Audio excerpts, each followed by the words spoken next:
Dugaan pesugihan Gunung Kawi oleh artis terkenal. Kalian udah denger cerita ini belum guys? Nih aku mau ceritain ya guys ya. Cerita ini berawal dari pengakuan seorang mantan asisten pribadi sekaligus make up artis MUA bernama Mbak Fitri. Mungkin ini nama samaran ya guys ya. Dari channel YouTube Jejak Backpacker. Ia menceritakan pengalamannya bekerja dengan seorang artis perempuan terkenal yang diduga melakukan pesugihan di Gunung Kawi dan telah mengorbankan belasan karyawannya. Pada tahun 2011, Mbak Fitri mendapat kesempatan merias seorang artis perempuan yang saat itu karirnya baru merintis. Sang artis kemudian menawarkan Mbak Fitri untuk menjadi MUA pribadi sekaligus juga menjadi asisten pribadinya. Nah, suatu hari Mbak Fitri diajak oleh sang artis pergi ke Gunung Kawi. Tidak hanya berdua, ibu sang artis pun dan juga sopir pribadinya juga ikut. Namun sesampainya di sana, ibu dan sopirnya hanya menunggu di penginapan saja. Karena sudah sangat dipercaya, Mbak Fitri ini diajak langsung ke lokasi ritual. Foto artis perempuan itu sendiri juga ada di sana. Foto-foto beberapa artis terkenal lainnya, laki-laki dan perempuan juga ada. Ketika Mbak Fitri bertanya setelah ritual selesai, sang artis hanya menjawab dengan santai bahwa ia sedang berikhtiar agar karirnya ini bagus. Artis langsung kebanjiran pekerjaan dengan nominal yang sangat besar. Sejak saat itu, ia rutin melakukan ritual ke Gunung Kawi setiap bulannya.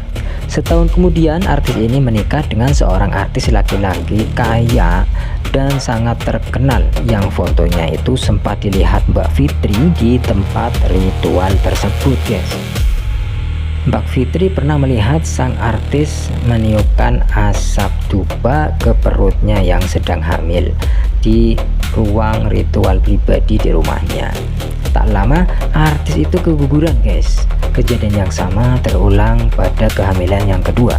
Kematian karyawan yang misterius ini juga terjadi ya. Selain janin satu persatu bekerja di rumahnya, mulai dari sopir, pengasuh, ART hingga tukang bersih kolam, tiba-tiba jatuh sakit secara mendadak. Mereka dipulangkan ke kampung halaman dan meninggal dunia di sana guys. Yang sama, setiap kali ada karyawannya yang meninggal, karir sang artis langsung melejit, mendapat banyak job hingga bisa membeli mobil dan rumah baru. Total ada 13 karyawan yang meninggal selama Mbak Fitri bekerja di sana guys. Anehnya, sang artis selalu memberikan uang duka cita dalam jumlah yang sangat besar kepada keluarga si korban maksudnya. Meskipun sempat keguguran 2 kali, pada kehamilan berikutnya sang artis akhirnya dikaruniai 2 anak yang selamat walau awalnya sempat sakit-sakitan. Ritual bulanan ke Gunung Kawi tetap berjalan guys. Bahkan sang artis rela menolak pekerjaan besar seperti saat malam 1 Suro demi ritual dengan alasan seperti sakit atau ke luar negeri atau yang lainnya. Pada satu ritual, Mbak Fitri melihat ada foto cowok muda yang tampan di tempat ritual. Sang artis berdalih foto itu hanya untuk hiburan. Namun ternyata sang artis diam-diam berselingkuh dengan pria di foto tersebut guys.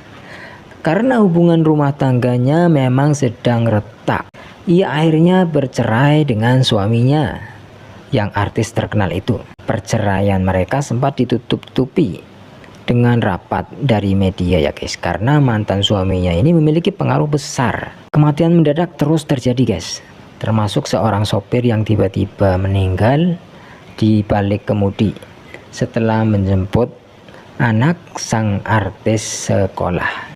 Karyawan di rumah tersebut sangat sering berganti guys ya, karena banyak yang tidak betah atau meninggal dunia.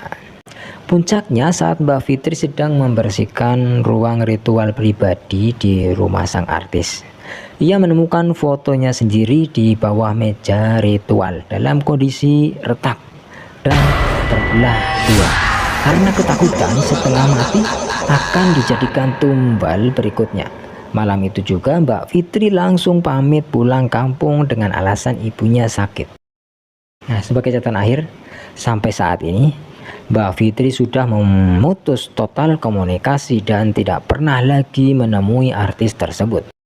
Nah, penonton diminta bijak ya dalam menyikapi cerita ini ya, dan dihimbau untuk tidak menyebutkan nama artis yang dimaksud secara gamblang di kolom komentar ya, takutnya nanti akan terjadi fitnah ataupun yang lainnya ya. Cukup kita simpan saja dan kita jadikan pelajaran saja untuk kita semua, bahwa memang kisah seperti itu memang ada sampai zaman sekarang. Baik, silakan kalian yang mau komentar, silakan komentar, tapi komentar yang baik-baik saja guys ya. Dan jangan lupa yang belum subscribe, belum follow, silakan follow ya dan subscribe channel ini ya. Terima kasih, jangan lupa like, komen, dan share. Terima kasih.